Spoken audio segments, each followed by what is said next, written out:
Hola chicos, hoy vamos a hablar de los adjetivos en español. If you take a look, you see we have Fergie, and we are going to talk today about what Fergie is wearing using different colors. So it says, Fergie lleva unas gafas negras, una bolsa dorada, una camiseta morada, un cinturón negro, unos pantalones azules y unos zapatos negros. Now, if you read through and translate this, you would say Fergie's wearing some black glasses, a gold purse, a purple t-shirt, a black belt, some blue pants, and some black shoes. And you might wonder to yourself, well, if I ask you how do you say black in Spanish, you'd probably tell me negro. But up here, we have the word negro, negras, and negros. So why are there so many different ways to say black in Spanish? That's what we are going to figure out today. So take a look. It says adjective agreement. This is our next rule we are going to learn. And what it is it's what you see must agree. Okay, so what does this mean? We got to figure out what this actually means. Adjectives are used to describe or modify nouns in Spanish. We already know this. And we know that nouns in Spanish have number and gender. So that means the adjective that we're going to use to describe that noun must also agree or match with this. Okay, and we have 4 different adjective patterns that we're going to take a look at. So first off, we are going to figure out our rules for adjectives. They are different than our loner and dionsa rules for nouns. So let me repeat that. They are different than our loner and dionsa rules.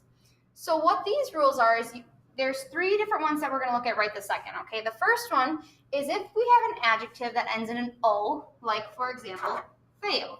Okay, to keep it masculine and singular, you just leave it feo. But if I want to make that word plural, feo is going to become feos. If I want to make that word feminine, I'm going to take the O and I'm going to change it to an A. So feo is going to become fea. If I want to make it plural, feo is going to become feas. That is very similar to our loners and dionsa rules, but here's where it gets different. If we have a word that ends in an E, like for example, grande, if it ends in an E, we leave it be. You might want to add that to your notes. If it ends in E, leave it be. So what that means is if we have a word that is masculine and singular, we're going to say, for example, mi ton grande. But if I want to make it feminine, I just leave it alone. If I have a word like camisa, I'm still going to use grande. We don't change it at all. The only time we change a word, an adjective that ends in an E, would be if it's plural. So if it ends in an E, leave it be, unless it's plural. Then add S. Okay? So for example, if that camisa becomes camisas and it's plural, then we're going to need to change it to grandes. And we don't have to worry about feminine and masculine at all with an adjective that ends in an E. It will stay the same. Grande stays grande if it's feminine or masculine. We just worry about adding an S to it if it's plural. Consonants are very, very similar. If it is a masculine singular word that ends in a consonant, for example, like azul, we're going to keep it azul to make it feminine. You don't have to change it at all. But this time, if it's plural, we think about, well, how do you make a word plural that ends in a consonant? Instead of adding just an S, we have to add ES. Okay? So these are our 3 general rules. The 4th one that we will learn in our next unit is this word trabajador. Trabajador is a little bit different because if I want to make trabajador feminine, it's going to become trabajadora. Okay, but like I said, we aren't going to learn that one this unit. We'll study that more in our next unit.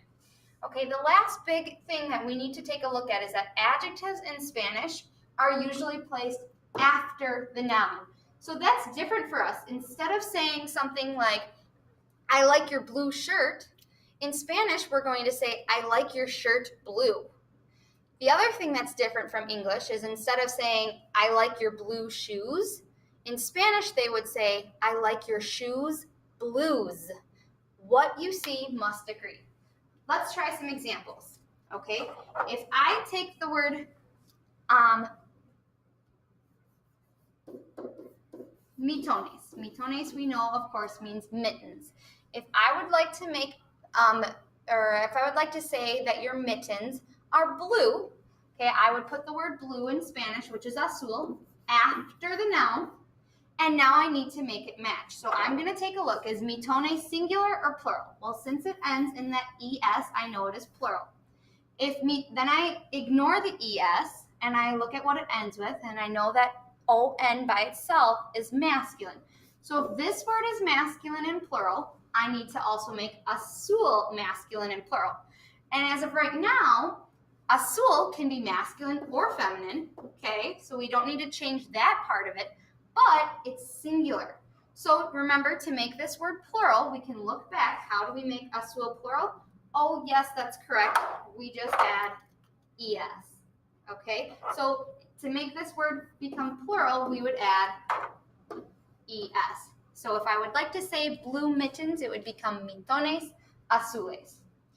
One more example could be camiseta.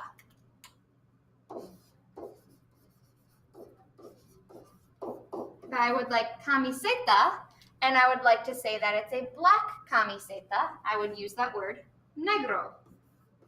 However, now I need to make them match. So we know that camiseta is singular, and we know that it is feminine.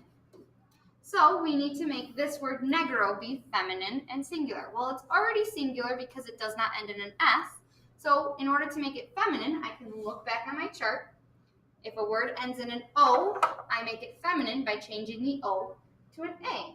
So I would change negro to negra. And now this word is also feminine and singular. So ultimately, the article and the adjective must all match the noun. So if I were going to add articles to these, this would be la camiseta negra. La also needs to be feminine and singular. La matches camiseta and negra matches camiseta. We make it match the noun it is describing. Please contact me if you have any questions on adjective agreements. Gracias, and thank you for listening.